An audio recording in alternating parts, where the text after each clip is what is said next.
Hello and welcome to another episode of Who Knew in the Moment, the podcast. I'm your host, Phil Friedrich, and today I'm honored to have Dominique Murphy with me. And to tell a little bit about her, she has an amazing story. She's a speaker, an author, a three-time Emmy winner, which if you're watching, you can see those behind her. And she's a Mrs. America competitor. And one of the things that you're going to hear in her story as we talk today is how to take your story and connect and relate to others. So Dominique, thanks so much for being on today. Phil, I'm so excited. Thank you for this opportunity and congrats on all of the stuff that you are doing. You're just crushing it, my friend. Well, I appreciate that.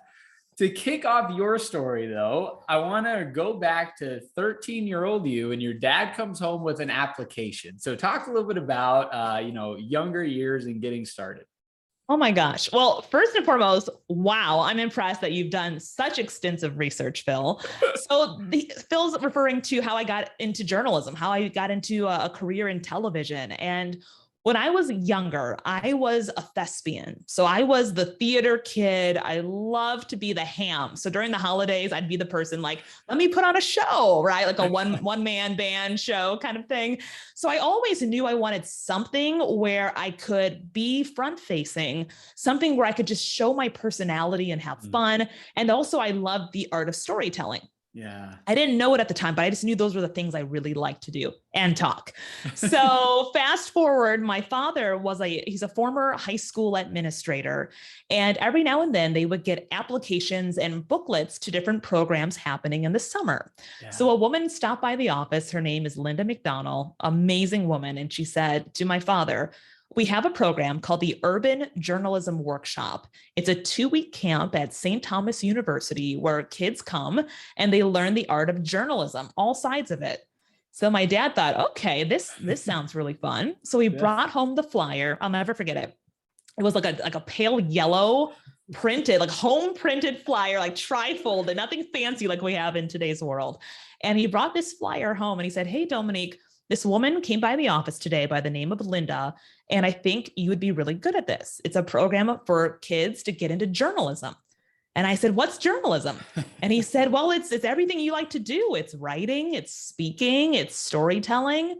Now, at the time, I was focused on being two things, either a supermodel or a wedding planner in Milan.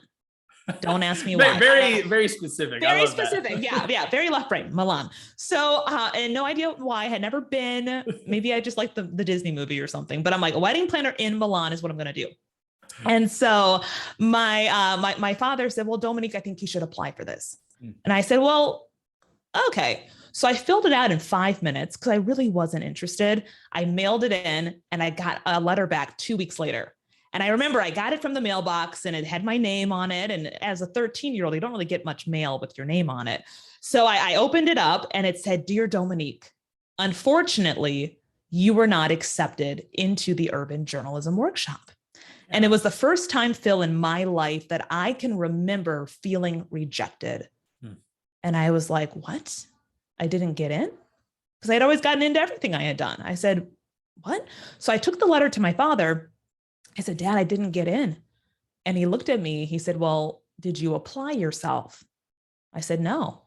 He said, and I'll never forget this. He looked at me and he said, how do you ever expect to achieve anything in life if you don't apply yourself? Wow. And that was my aha moment of life. Like, oh, okay. For a 13-year-old's mindset, to have success, I have to have the vision and the application. I have to apply because otherwise it's just not given to you. You have to earn it. And so I said, okay. A year later, my dad brought home the same flyer and he said, Dominique, you're not going to believe this. Linda came in the office again this year and they're looking for students for the workshop. And I said, Dad, I didn't get in. He said, but remember, you told me you did not apply yourself. He said, so why don't you try and see what happens? Now, 14-year-old me said, okay, well, I'll try, but if I don't get in, don't ask me again. And he said, okay. I went upstairs and I worked on this application for hours and I sent it in. 2 weeks later, I got an acceptance letter. Dominique, congratulations. And I said, oh my gosh, I got it. So I ended up going to St. Thomas University for 2 weeks. And day one, I called my dad and I said, this is what I'm going to do with the rest of my life. I said, this is it. I love it. And the program was 3 prongs. So we did a third of it focused on broadcast journalism, which is what I fell in love with. A third of it was on written form, so print. And then the other third was focused on radio. So that day at 14 years old, I committed myself. I said, this is what I'm going to do. This is it. I love media. I love the television side of it, and let's go. So that's how I got my start in the business. I love it. So I want to unpack a couple things there. One of them is, that conversation that your dad had with you, because I think sometimes we don't succeed at something right away, and all of a sudden we just assume, hey, I'm not good at that, or this isn't what I'm supposed to be doing, opposed to getting back up and trying again and being honest with ourselves. Well, did I really give it everything I had, right? Or did I have 1 foot in, 1 foot out? So talk about the power of, your dad asking you the question, did you really try? Did you really apply yourself versus, oh, you're right, you didn't get in. Maybe this isn't for you. Yeah. Well, we all need what we call accountability partners in life. Like, we have to have those people who are not the yes people, the ones who ask the tough questions, the ones that hold us accountable, because if we don't succeed. Also, we fall into what I call victim mentality. Excuse me, Phil, my throat's a little dry. I know we're live here, so I'm just gonna grab some water. You good? It's like live broadcast, right? Drinking some water, audience. That way I don't suffer through the rest of this. So yeah, we have to have accountability partners. It's 100% fundamental for everyone's success, whether you're 13, 7, 77, it doesn't matter.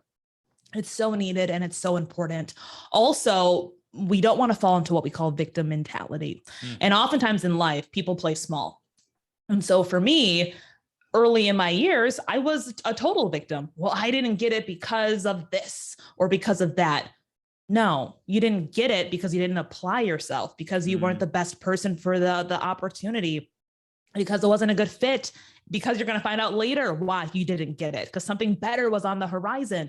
And that's what it is. So for me, having my dad say, well, did you apply yourself? I needed that at that moment in my life, because we talk about pivotal moments and transformational moments. And that was one for me. I can still tell you where I was standing. I can tell you what I was wearing. It was so crystal clear and so embedded into my mindset, because that was one of my huge transformational moments in my life.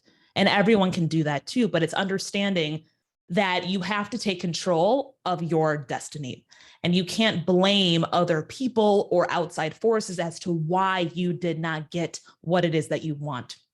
We call that playing small, and it's about taking accountability. So 95% of people live 95% of people live below the line in blame, shame, and justification.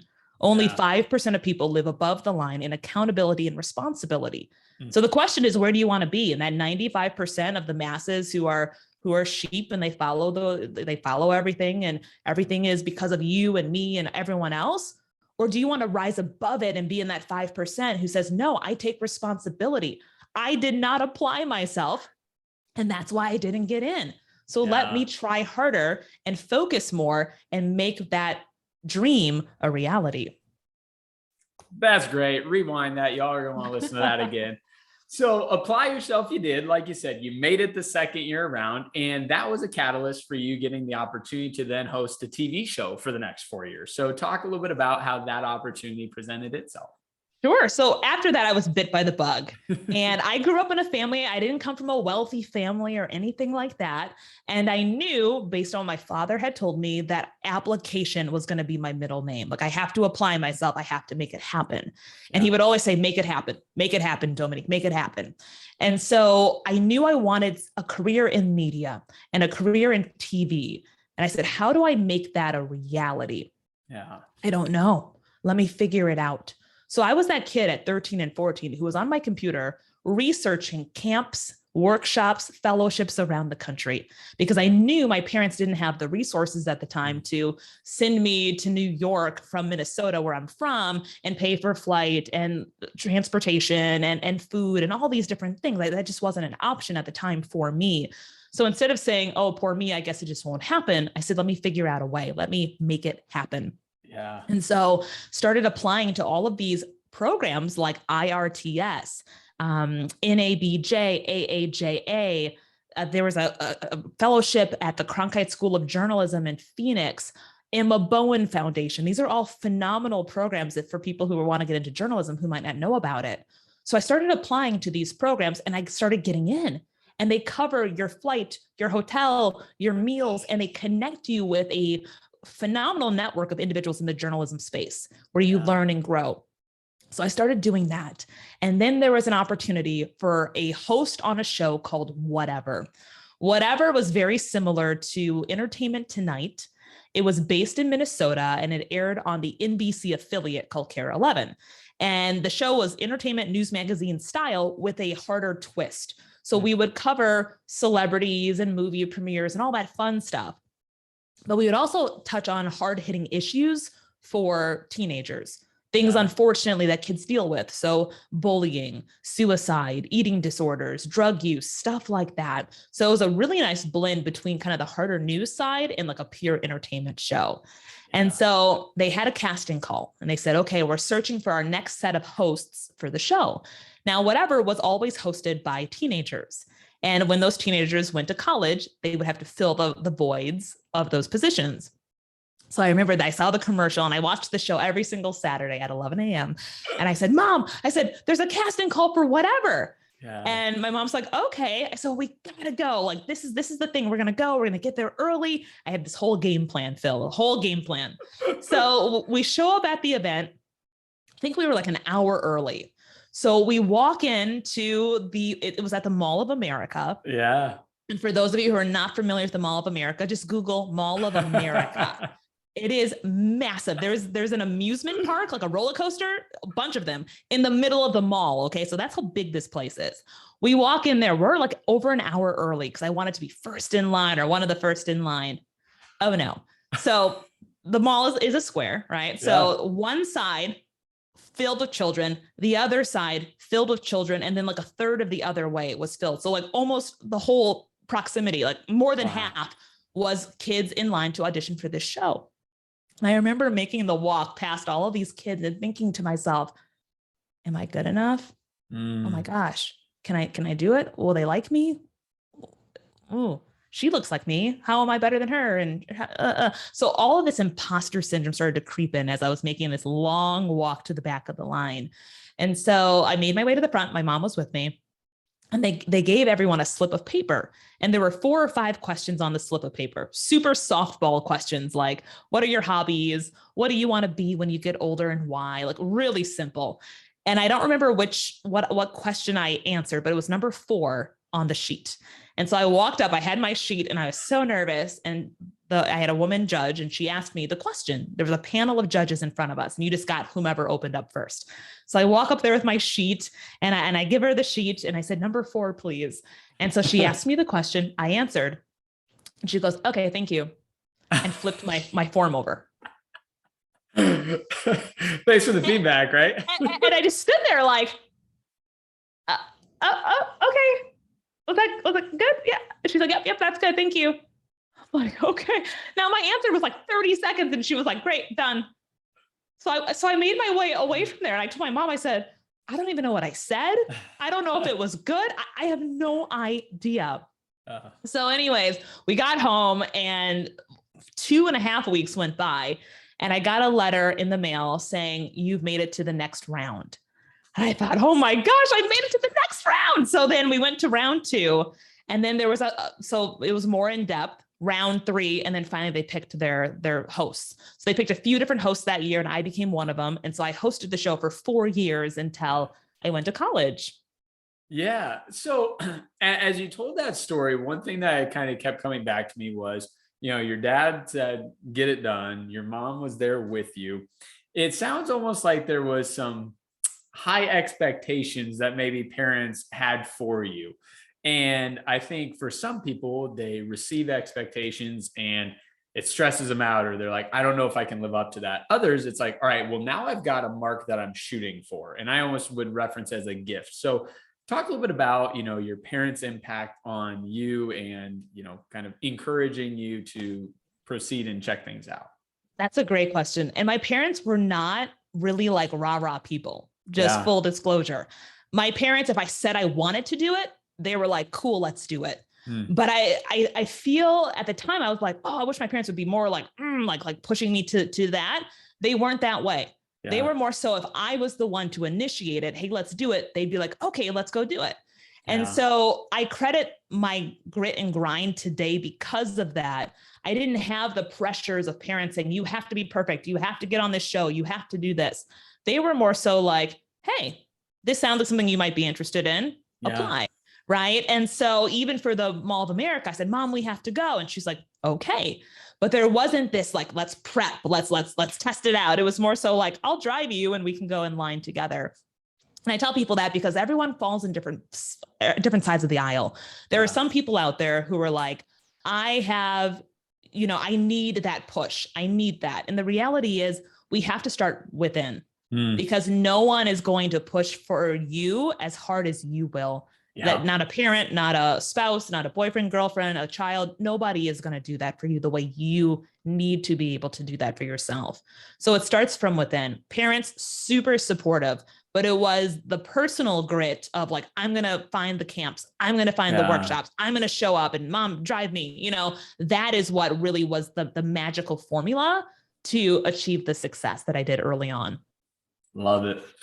Now you serve your 4 years being the host, and then you decide, well, I got to go to college, right? So end up picking University of Missouri, going there and still focused on kind of the journalism aspect. You got it. I sure did. Yeah. Mizzou. It's funny because I had applied to colleges all over the country. Yeah. My heart was actually in California.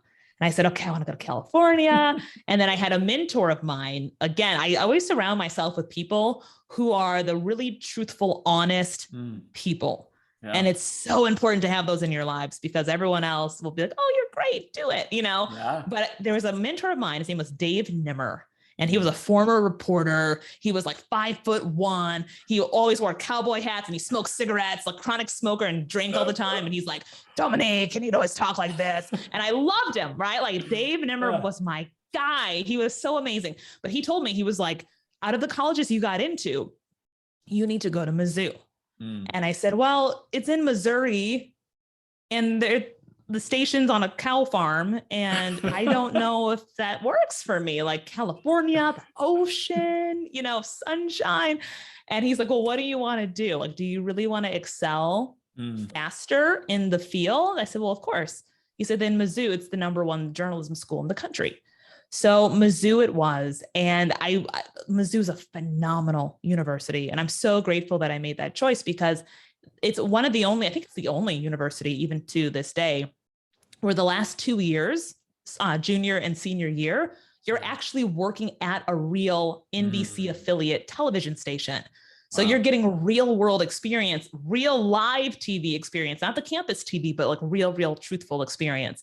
And they let you work on all sides of the aisle. So you can work as a producer, as an anchor, as a reporter, as a web developer, on the web team, all kinds of different things. So that's the school I went to, and it was amazing.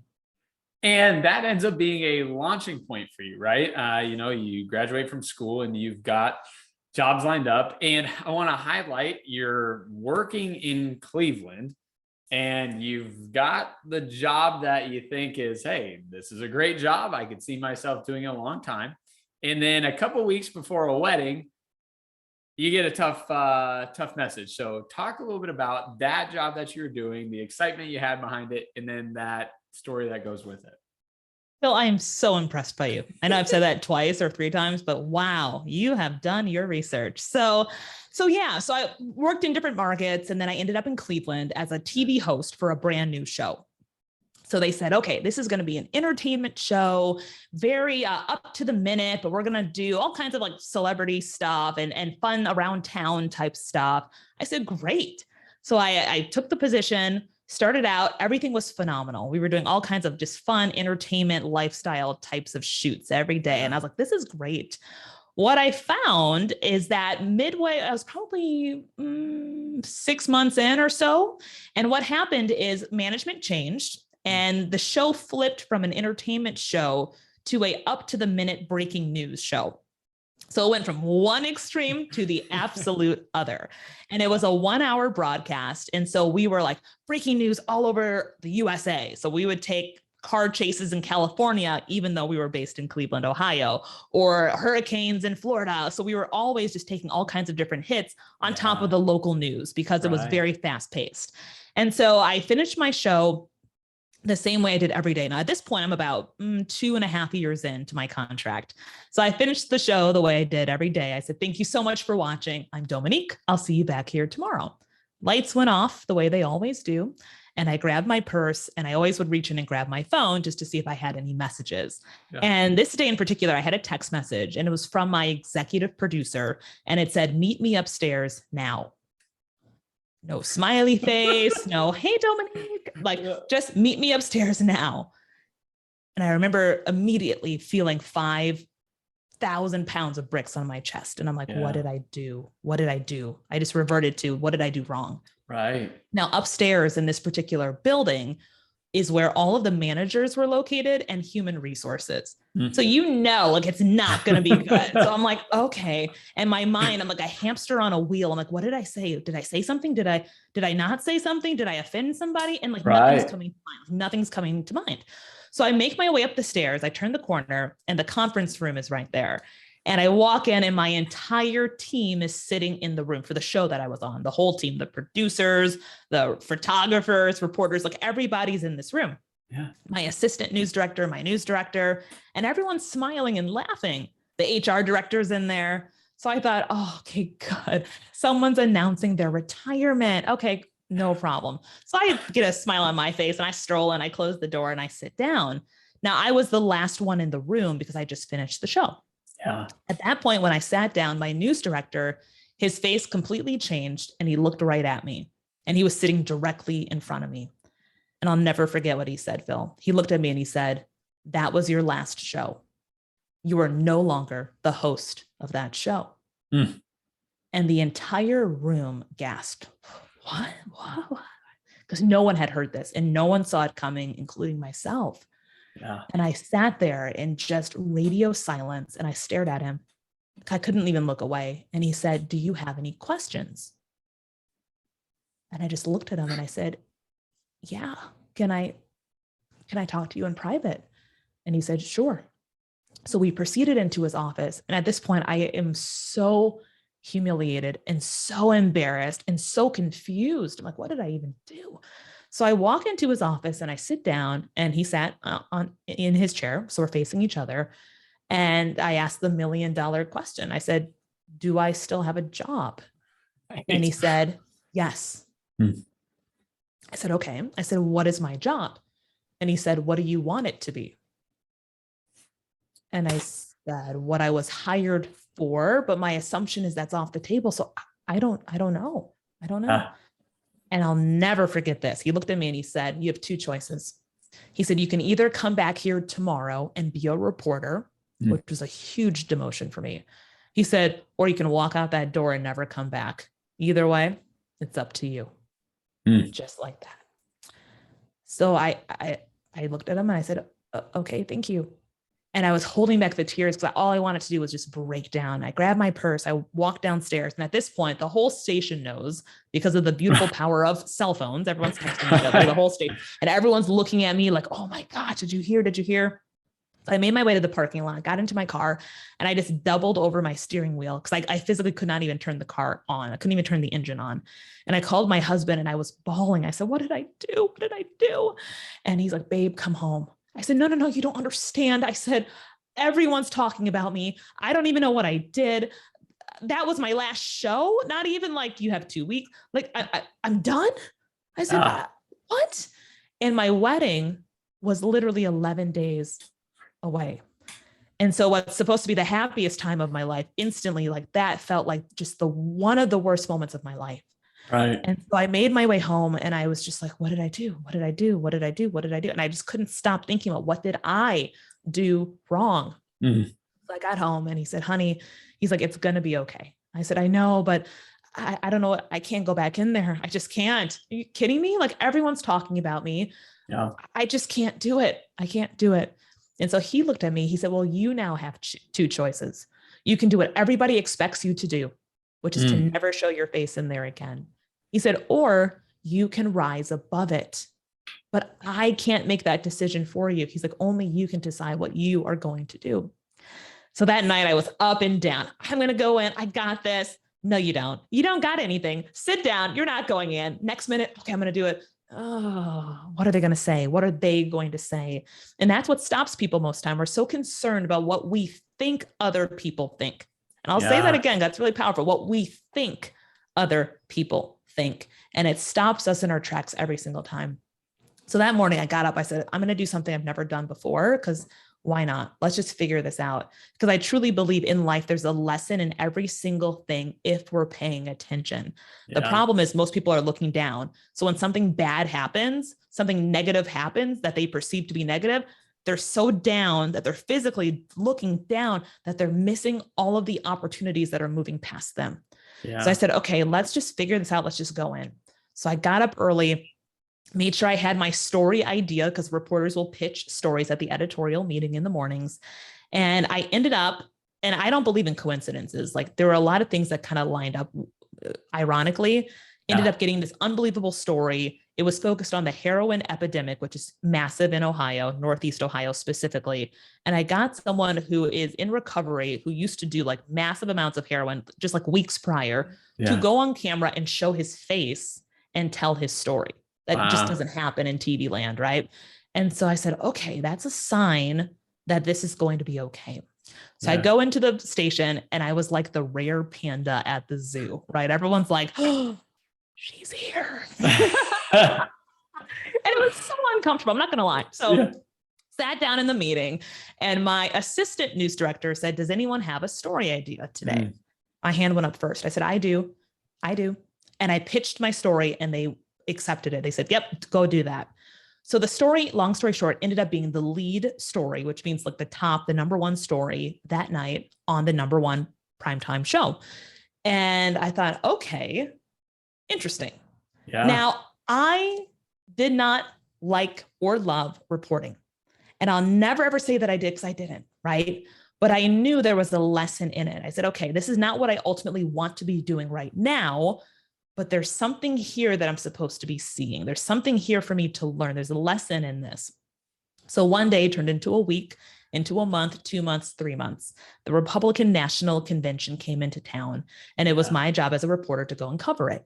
So 2 weeks before, we had to go through military SWAT training. And so they brought in all of these officials like FBI, Coast Guard. They had all these people in to train us on what can happen if something goes wrong. So everything, things you actually don't want to know, like, hey, if tear gas is sprayed on you, do this. When you park, make sure you reverse in, make sure, and we had like diagrams of like the city of Cleveland.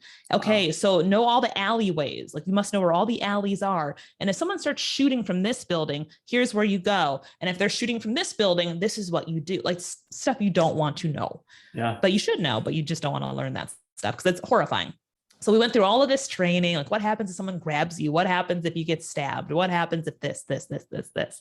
So a day and a half, 2 days before the actual event, my team came to me and they said, hey, by the way, here is your bulletproof vest and here is your bulletproof helmet. Good luck. Oh, and you're also going to have an armed bodyguard with you at all times. Okay. You cannot make this stuff up. The guy's name was Gunny. I'll never forget it. Guy had a rifle. He had That's a good name. Like, Gunny. And I was like, is that your real name? He's like, that's my name. I'm like, you're in the right field. But yeah, his name was Gunny. He had a full blown rifle, bulletproof vest. And my station said, you must be with him at all times. So it starts to get really real when you find out you have an armed bodyguard, a bulletproof vest and helmet, and you're going into something that you thought was just going to be like a protest, but could escalate into something way worse than what you imagined. So the mindset there was the first mindset was they do not pay me enough for this. Then that dissipated. And then the mindset became, okay, this is really real. They must think something's going to happen because why else would they have all these things in place? So the RNC convention happened. Again, I was the one on the protest. Day one, I didn't get shot. So it was good. Nothing bad happened. Day 2, day 3, day 4, day 5, I was in the middle of the protest and this huge brawl broke out right next to where I was, 12 inches from where I was standing. I was literally right next to it. It was the coverage from that particular incident and the whole week that ended up getting submitted to the Emmy Awards. And it was that event that earned me my very first Emmy Award. And the reason why I tell that story is because people see these things, right? They see my pageantry titles, they see the Emmys, they see the, NABJ Salute to Excellence Award. They think, oh my gosh, you're so lucky. You're so lucky. It must come so easy for you. But they don't know the stories behind them. And I tell them to give people that push to understand that sometimes in life, what you think could be the worst thing that could happen to you, whether it's personally or career-wise, can sometimes turn out to be the best thing for you. Yeah. Because Phil, I was complacent. When I was in Cleveland, during lunch, I would walk the parking lot during lunch. I was so bored. I'm like, let me just go get some fresh air. And I'd just walk around and I was just going through the motions. I wasn't alive. I wasn't like lit on fire. I was just there. And so I needed that push to wake me up. And so sometimes in life, when a door closes, when we think it's closed, it's not actually closed unless we say that it is closed. There's so many ways around it. You can walk around a door. You can climb over a door. You can crawl under a door. You can kick a door down. Yeah. It's not closed unless you claim it and say that it is closed. So that's an example of how that happened. And so it led from 1 to 2 to 3 to a lot more opportunities in my career. And so it really catapulted my career. Now, for 3 years post that, I was still so mad. I was so mad at the news director. I said, how could he have done this to me? How could he have done this to me? And what I realized is I was still in what we call victim mentality. Yep. He did this to me, right? How did this happen? And then one day I had this aha moment and I'm like, oh my gosh, he actually gave me the greatest gift. And I didn't see it that way. Yeah. Because had he not pushed me through, it never would have happened. I'd probably still be at that same station, walking in the parking lot at lunch, bored out of my mind, super complacent. And so I liken it to a theater, right? Like think of a theater with a big curtain in front of you.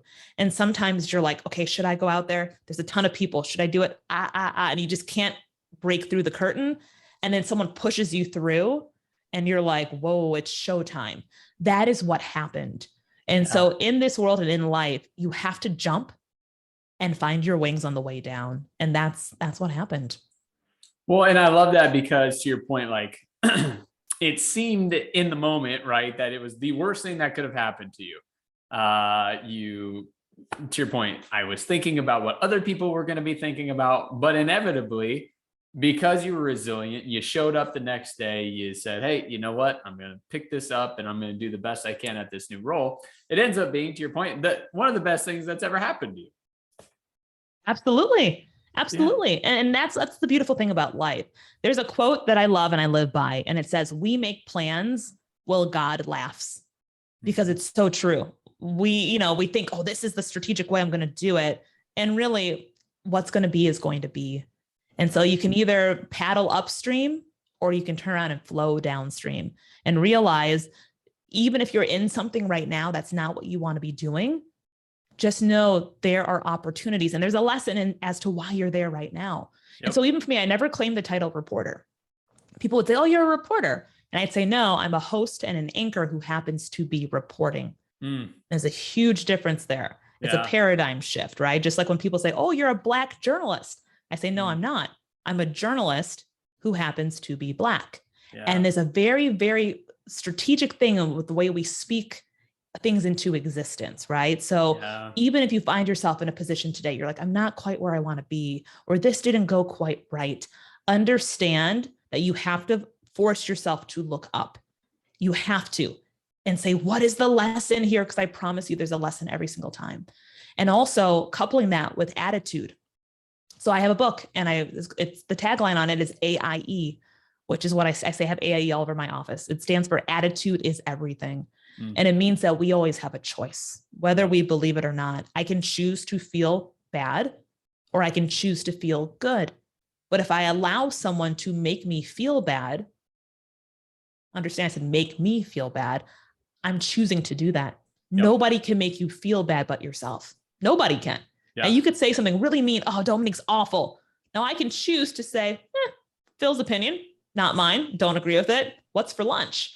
Or I can say, I can't believe Phil said he doesn't like me. Oh my gosh, what did I do? What did I do? What did I do? It's a choice.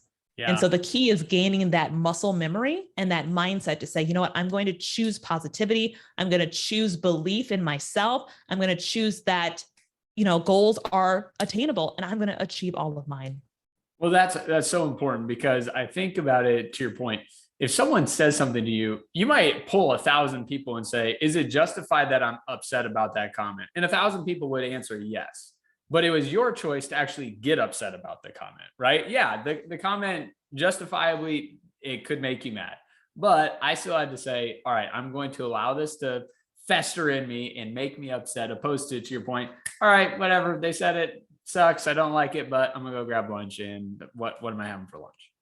Yeah. And the thing is, we have to give ourselves grace, because let's be honest, we're all human. Yep. And things do sting. Like, I'm not sitting here saying, get over it, it doesn't happen. Like, obviously we all have days where we're like, I can't believe this happened, or this person really upset me.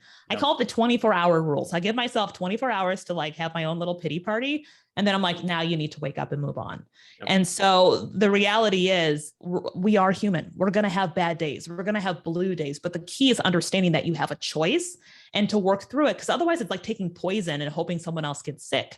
Like it literally is. When you're bottling stress and anxiety and just anger inside of you, what happens?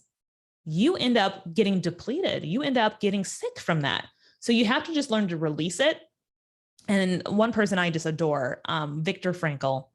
Are you familiar with Viktor Frankl, Man's Search for Meaning? So for anyone out there who hasn't studied Viktor Frankl, he's amazing. Buy every book. But he's a Holocaust survivor, for anyone who's not familiar. And his whole premise was that he lost everything.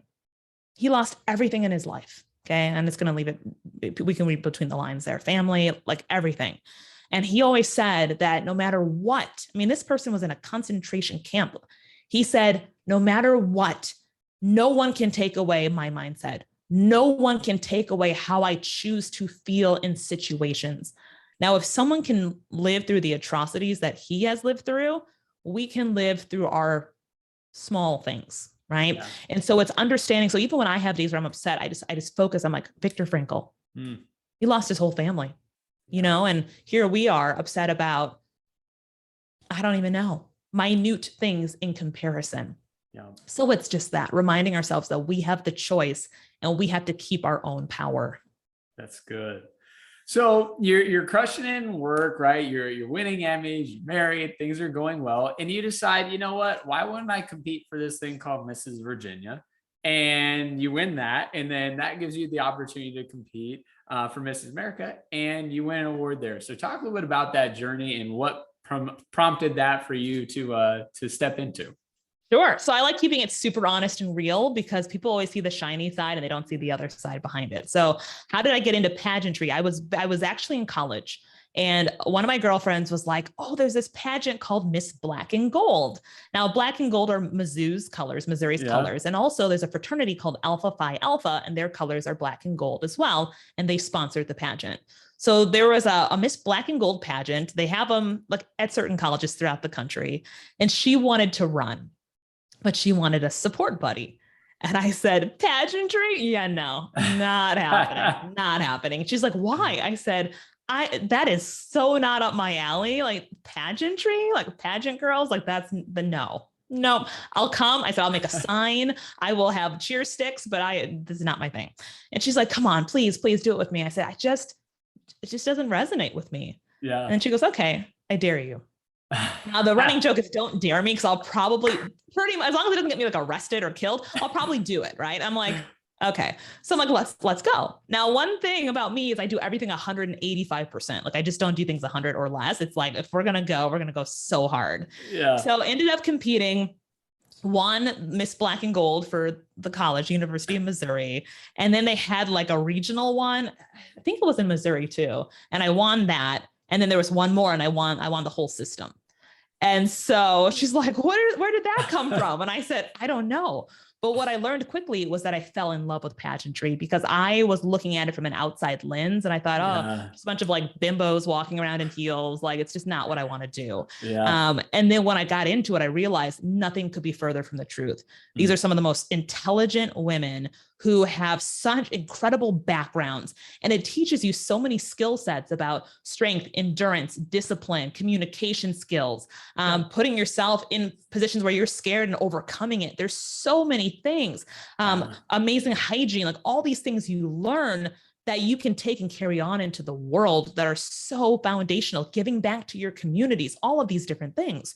And so I did not realize that until I got into it. And I thought, oh, this is incredible. Now I understand why this is so beautiful in our culture, in our society. So I did the Miss Black and Gold. Then I said, okay, I want to run for the Miss, this is before marriage, Miss America system. So I competed for Miss Minnesota America, and I got to be a semifinalist, and I didn't get in. And I was like, okay, first one, still disappointed, but I'm like, I had no idea what I was walking into. Right. Pageantry, contrary to popular belief, is a sport. It is a full-blown sport. So if you think like, I'll just get a dress and curl my hair and show up. Oh, no.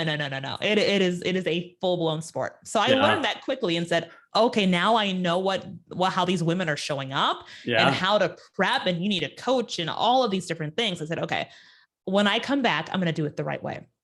So I waited several years, and then I was working at a television station in Central Virginia, and I was able to convince my general manager to let me run. Because first he said no, and I just kept like a little napped. I'm like, come on. Finally, he said, okay.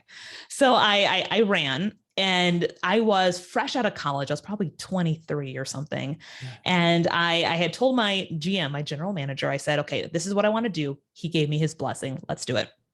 And at this point, again, 23, I said, I'm going to invest everything into this because I don't do anything small. I'm going to get a coach. I'm going to get a trainer. I had a dietitian. I had a stylist. I had a hairstylist. I had all of these people in place because I was like, we're going to win this. Okay. And I started 11 months earlier. I said, we're going to win. Like, this is it. We're going to win. We're going to win.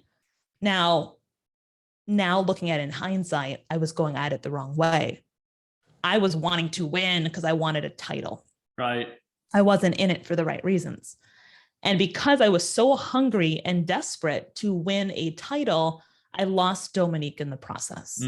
So I had all of these people telling me how they thought I should be, how I should talk, how I should hold my head, everything, even to the point of how small I should be. And I got really skinny, like not good skinny. Really skinny. And I remember I had someone who would measure my thighs and say, oh, nope, we got to go smaller. And it was the dark side of that industry that I found myself in. Now, the blessing is I did not have an eating disorder, but I was doing things that were not good. I wasn't eating a lot, and I was able to stop that before, anything bad happened, but I lost a ton of weight. And so I got to the pageant. I was so frail. I was so weak. And my hair was like super thin because I wasn't eating properly. Like everything that could go wrong was going wrong. Nothing looked right. My dress didn't fit right because I had lost so much weight that things weren't shapely anymore. And so I got to the pageant. I'll never forget. My parents had flown in and they saw me and they were like, whoa, is everything okay? Like, you look really, really thin. And I'm like, yeah. No, this is it. Like, this is what they want. This is what it needs to be. Like, we're good. Long story short, I competed, and I was so weak when I got up there that I almost fell off the stage during swimsuit. Like, I was right on the edge, and it was just a disaster. And then somehow I made it to a semi-finalist, right? But I didn't win. And I remember when I left there, I was like, I devoted 11 months of my life, 11 straight months, every day, like workout, eat, like nonstop for 11 months. And it didn't turn out the way I had hoped.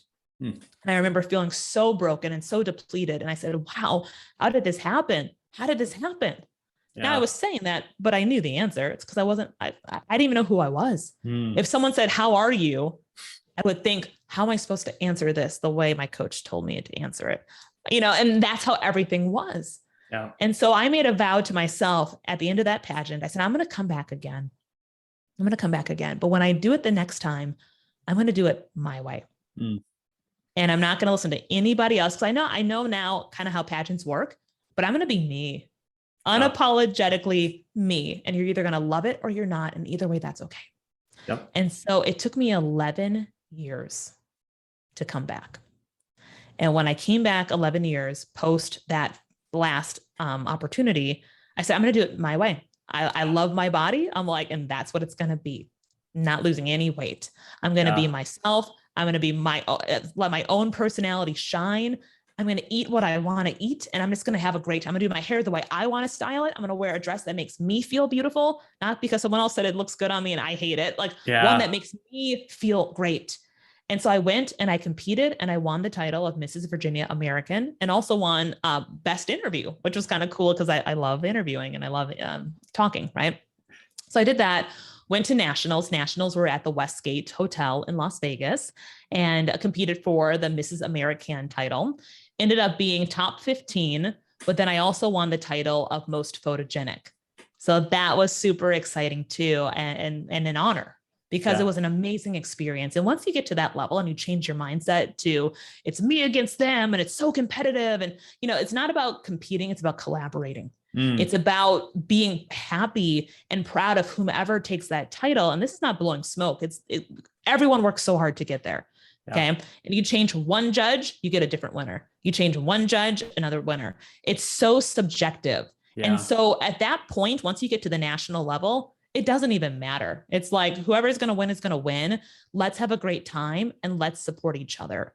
And so that was my lesson in the pageantry world was it's not about tearing other people down. It's not about being a crab in a barrel, like me against you. And I hope you fall. And it's not that. It's how do we together do something epic and something great. I love it. Love it. And to wrap up our time, you referenced it earlier. We can see it if you're watching the Reset book, but talk a little bit about book 1 and book 2 and kind of the reason behind those. And once again, the title of the book is Reset. Yeah. So reset is like resetting your mindset. Yeah. Because in life, we are all very programmed.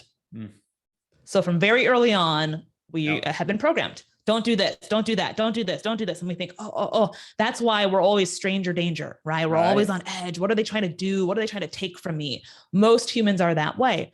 The same way that most of us have major self-esteem issues. I can't make that video. Well, what if they say something mean? Am I good enough? What will they think? I'm not rich enough. I'm not connected enough. I'm not pretty enough. I'm not strong enough. I'm not manly enough. I'm not whatever enough, right? And every person who can hear my voice has had that moment or moments, or maybe it's a daily exercise where you don't feel like you're worthy. Yeah. Okay.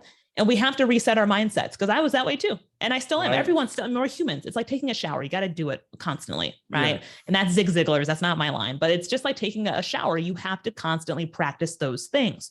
So with resetting, it's resetting your mindset to realize that you are worthy, you are capable, and you are brilliant far beyond what you personally believe. And I also wrote it because there's so many personal stories in there of how I had to reset, whether it was pageantry, whether it was the Emmys, whether it was almost failing out of college, there's all kinds of stories in there that are so foundational because people often see somebody that they perceive to have it all together.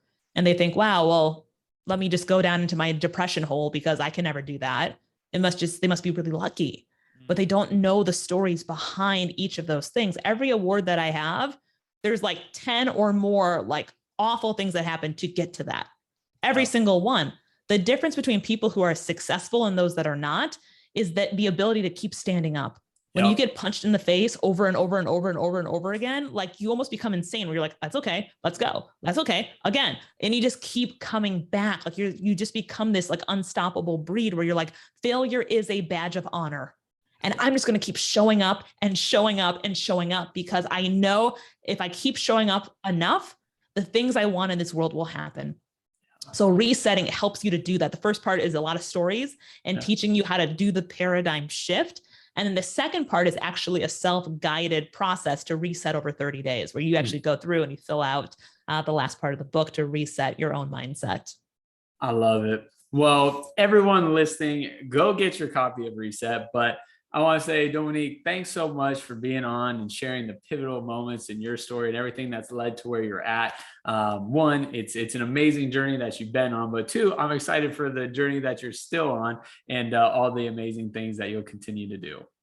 Phil, it's been an absolute honor, and I would love to connect with your audience as well. They can find me at my website. It's just my first name.com, and I'll spell it because my parents had a phenomenal sense of humor. It's DHOMONIQUE.com. So Dominique.com. You can also learn more about, I have several different companies focused in the media space, from PR to media training to visual production, all that stuff. You can find all of that on my website. I love it. Thanks again. Thank you, Phil.